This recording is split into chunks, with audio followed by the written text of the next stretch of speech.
Debt has become a burden to the individual, but it isn't just at that level. It goes beyond that. It goes to the municipal, it goes to the city, the state, the country, and the global level, all in massive amounts of debt right now in virtually every country around the world. Let's go into the options that these governments have, and you will see for yourself how there is no way out of this. Let's look at this. The percentage satisfied with the direction of the US. This is out of Gallup, saying, in general, are you satisfied or dissatisfied with the way things are going in the United States at this time?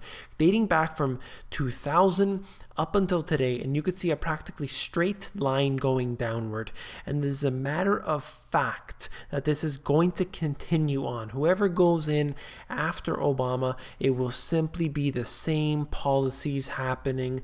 They work for the bankers, they work for the military-industrial complex, and the average citizen gets the short end of the stick. But have no fear, because the Federal Reserve is going to come and save everything. In fact, on September 18th, the Fed chair, Janet Yellen, is going to come out and have a speech about the importance of asset building for low and middle income households. That's right. This person here is going to tell you individuals exactly how to build assets, even though they get the insider deals, even though they're completely on the inside of the scheme and we have to sit on the outside of it. They are somehow going to tell us how to make money. This is the total debt, federal debt, total public debt out of, this is actually from the Economic Collapse blog, but the data is out of the St. Louis Fed. And basically what it's talking about here is approximately from the just previous to the 70s up until today, showing you a massive increase in the debt. Now, why was this date chosen specifically? That's because Nixon pulled the world off the gold standard, and ever since then, there has been a monetary expansion like the world has never seen before. If you look at Weimar Germany, for example, you had the same thing that needed to happen. They wanted to fund their wars, and what did they do? They removed the gold backing from their dollar, from the mark, and assuredly they were in a hyperinflation in no time. That's exactly what happens, and all throughout history. It can't be stopped. Now, one of the things that they could do, of course, is implement TARP, another stimulus type package. But let's take a look in the pages of history, and you will see this. The original legislation in Congress allocated $700 billion to purchase toxic assets. Instead, it was used to bail out corporations such as GM and Chrysler. And let's not forget to mention that GM went across the world to China, to Brazil, and opened up factories there and make additional profits, which they never have to bring those profits back into the country. It is quite a scheme that they have figured out. And I wanted to add here, also a large chunk of the TARP money went to nearly 700 different financial institutions. And I say that the Congress was lied to and the people were deceived.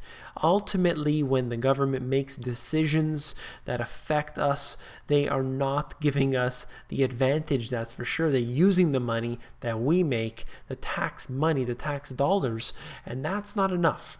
Because when they steal that money, they need to go to the Federal Reserve and print up trillions upon trillions, hand it out to their friends as well, and it causes inflation. China isn't the really taking a page in the history for the U.S., I should say. China is doing the same thing. Now, they are injecting $81 billion into the market here. And what they're doing specifically is this. China signaled its deepest concern yet with the nation's economic slowdown, reportedly injecting $81 billion into the nation's largest banks. They are doing exactly what the U.S. is doing. And of course, this will do nothing to stimulate the economy. Why can't they learn from the U.S.? But of course, this is all part of a more grand scheme, and all countries are in a race to the bottom to devalue their currency. Let's take a look at this. It's quite interesting, right out of the GAO, saying this. Under the Patient Protection and Affordable Care Act, you may know that as Obamacare, Insurance plans offered in the health insurance exchanges known as qualified health plans may cover abortion services as a benefit consistent with federal and state law. That's right. Your money forcefully taken away from you through this taxation of Obamacare is going to be used to abort babies. And so far, there have been tens of millions of babies aborted just since the Roe versus Wade in only a few decades back. And this is how your tax money gets used and abused. This right here is the food stamp program right out of the USDA's website. You may not be able to see the font, but right there is nearly 47 million people on food stamps. This is something that shows you the real economic data. They can hide it all they want. This number right here is real. And right here, Mark Faber, although he has been predicting a crash for quite some time, what I'd like to mention is that with enough stimulus, with enough money printing, with all these schemes, the negative interest rates, they can keep these going, perhaps for infinity, but as a result, they will encounter a hyperinflation. What he said was this: now I want to be diversified. I want to own some gold. I want to own some shares. I own most in Asia and Europe.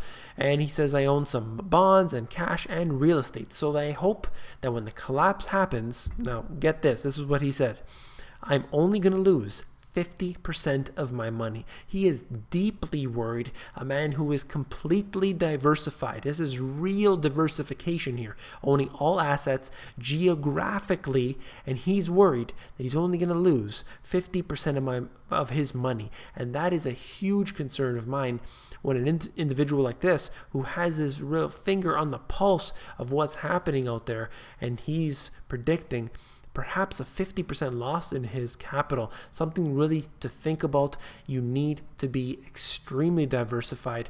And I would like to just throw this in here right at the end to say to you that, for example, you have a retirement account. You have $20,000 in there. Now, doesn't it make more sense to take that $20,000 and invest it into something like solar power? You will be protecting yourself greater than any retirement account.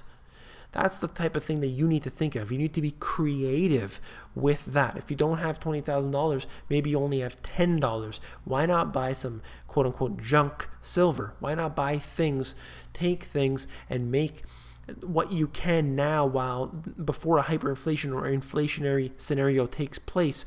Use what you can now. Use your brain now prior to any of this happening, you can see it accelerating today.